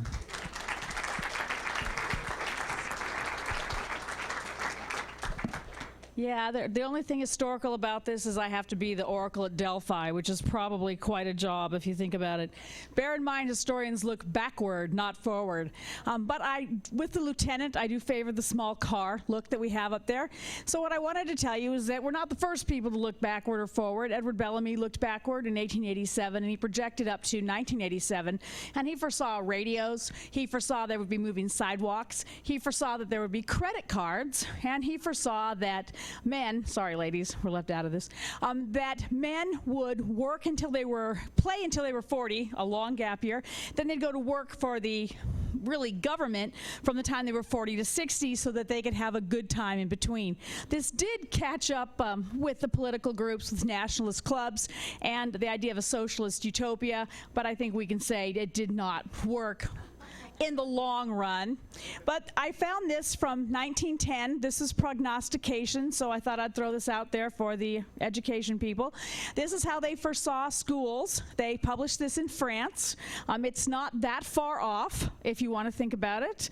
We still teach class piano, and everyone sits with the little earphones on, and they all play. So there are some things about this that were true. Obviously, we still have the people factor, and that's probably the most important. So what I wanted to throw out there is something we haven't talked about. I can stand up here and prognosticate till I'm blue in the face, and the fact of the matter is black swans are the problem. Black swans are things economically that come in that you can't foretell. So obviously, because we're a little bit older, thank you for reminding us of that, Dr. Gooch, repeatedly, the baby boomers will die, okay? So you won't always have to put up with us. But I mean, the JFK assassination was an incredible black swan. We did not foretell that. We didn't expect it to happen. So anything I say today, this is my bailout, I want you to know, it suggests that the Eurozone stress we did not foresee. We did not foresee the migrant crisis. China, it turns out, has been stretching the truth a tad with their economic growth. We didn't foresee that either. I love it when this goes head, and the geopolitical crises that we see in the Middle East. Now, we could have said they'll be fighting. They've been fighting for millennia. But the level of it, where we have Putin and a minor Cold War going on, I don't think we would have foretold if you talked to us even a year ago. So if you look at this, these are the trends that we're talking about. Us baby boomers say middle age is at 74. So we live to be 100, we'll be fresh and furious or something. Colleges are introducing themselves to MOOCs, which are online courses, seen as really good, except that the capacity for cheating on any one of those is so overwhelming that you don't know that it's not one person taking 50,000 tests. We also have big data mining. We have all kinds of crowdfunding going on. Though honestly, when they're crowdfunding like the weddings of the Duggars, I'm never sure if that's what crowdfunding was supposed to be. I have my doubts. Can I say that? Okay, so if we're looking at water, I'm doing a countdown, and I thought that was a great presentation. I would say that we better move toward desalination also. We have the entire Pacific out there. The problem, of course, is cost, and the fact that nuclear is the easiest way to do it, and you mention nuclear to Americans, and they flip out and think it's about China syndrome or something. So that will have to be solved. There is a way to do it by using wave power, where waves run a piston, the same as they would during the industrial period, and that could be used to desalinate. That's a little bit in the future, but it is on the drawing board. The other way is to consult with places like Israel, and Israel has made the Negev desert bloom, and they've done it by using this type of heated drop evaporation, where it runs down the inside of these covered plastic really growing areas and then can be reused. Okay, so that's a tricky transpiration thing, but it might be something that we would want to utilize, particularly in Ventura County, where we have an awful lot of agriculture. Education, I think we summed that up. You want to know the most startling thing? I have to look for startling at the end of this, right? Most startling thing is that the number of people having children outside of the bands of marriage is 40% in Europe, and it's 40% in Calabasas and 40% in Thousand Oaks. What does that mean? And they are not necessarily the poor, the impoverished. Marriage is out in Europe for the regular Joe on the street, not necessarily what we think of as marginalized populations. It means that you have smaller families, you have more single parent households, it means you have more latchkey kids or more of a need for early childhood education, and it also means that the teachers are being required to be what parents and ministers were in the 1950s. Teachers have to do it all, and when we talk about their job, that's probably not realistic. One person cannot parent all those kids. This has not been talked about very much. It was first published in the Atlantic Monthly in '92. Because of what happened with feminism, the idea that someone has to raise the kids has been kind of moved to the side, and I think we may find it becomes more of a crisis in the next few years. So this is number 7. We're good, but I wanted to pick out what would matter for our county, and basically we can do the field to table routine. We have agriculture everywhere. We can be really, I guess innovative would be the term to use, trying to use things that are local. The other thing to do would be to embrace our pharmaceutical background and then to figure out the balance between bricks and clicks. Bricks are when we build the strip malls, clicks are when we use our computer to do it. The problem is that the click doesn't always come home in terms of sales tax locally, though Amazon has begun putting it on, and this is a question for the future that we'll have to solve that we haven't universally figured out. So this is demographics. So this is the next one, right? Okay. I don't look at it and it moves back there. Okay, so Dr. Gooch was talking about this, and I think we have to remember a couple of really important things. How we phrase the question is imperative. Up until 1960, there were no subtopics, so people who were of color Hispanic were white. They are technically white by race, but we pull them out in the census, so the statistics that we look at may represent that it is beneficial to identify as something else. So the latest demographic census stuff was working on Asians and their subtopics. So how you ask the question and what statisticians do with it is a way of manipulating the population, and you do need to remember that. The other thing we need to remember is that statistics of home ownership for all groups are about the same. So it's not like you have one super poor group that's not living the lifestyle that we invested in here. They come here for the same reasons, and that's important to remember. So the racial and ethnic shift depends on how we define it. If we define all whites as including Hispanics, then it does not change the demographic picture. So that's something to remember. The environment, probably my favorite, rewilding. That means we go out and make a T-Rex, right? No, we're not making a T-Rex. But it is the idea that you can bring things back that were here. So we used to have really good grass fields way back before those horses went, you know, caca out there, and the ships and the Spanish galleons changed all that. We could rewild, though, by bringing in things like butterflies, more of them, having them put in at schools. You can do agroecology, which means you grow what grows here instead of growing things that don't grow here. Celery does not grow in really warm climates, but there are things that can grow here. We should work on that. And my personal favorite is the heritage animal, like Coates goats, the original kind of animals that were here that do not have as big an impact on the environment. They actually can be utilized, and they don't take up as much room or eat as much. And I like butterflies anyway. Okay, if we look at healthcare, we have not had nearly as many antibiotics. You can look at the statistics. One of the reasons is that healthcare was investing in other things. We may have to change that because we're having a lot of diseases that are being brought in that have modified either genetically or been brought in from other places, like Ebola. You never heard talk about that 10 years ago. We have corporatism with Kaiser and UCLA, but as Dr. Lee put it, we can do that now at that bar he showed us, sort of like Starbucks. But here in California, we don't have the issue of whether or not we have enough doctors, but in places like Mississippi, they have a gigantic issue. So getting health care and getting doctors who are educated to what we consider a good level, when a lot of them are coming in from schools that are not regulated by the United States, is likely to be a problem for us. Probably less here than it would be other places. Housing, I can do this one. I'm for tiny houses. I don't mean you have to live in a trailer, but I remember when people in Thousand Oaks lived in 1,600 square feet and thought it was okay, that we McMansionized. So you can look at that statistic later if you want. And in between every one of those little houses should be a butterfly garden. And then if we look at violent crime, we sometimes forget that violent crime, thanks to our police forces and hopefully the fact that human beings are getting more rational, has actually gone down in the United States quite a bit. It started out very high. You will see issues of chip tracking, things with computers, and I think gun laws are going to stay on the docket for a while. So transportation, telecommuting. Look at this. This is how many people work at home. If we don't want to be on those freeways, we're going to have to do that from home. And the infrastructure outlay is high. So here's I have no money invested here, okay? Invest in cobaiba. It comes out of cobaiba trees. You can put it in an engine and run it. Honest to God, I can't even find a way to invest. So, future, here we come. Thank you very much for coming this morning. Thank you, High Energy, Michaela Reeves. Thank you, and that brings our program to a conclusion. How about a big round of applause for all of our presenters today? Thank you also to Jeff Blum for organizing this, a TO library. And please stick around. We have some food and snacks, and show your love for the Future Foundation by hopefully becoming a member. Visit online at CLVFF.org. Thanks for coming, everybody.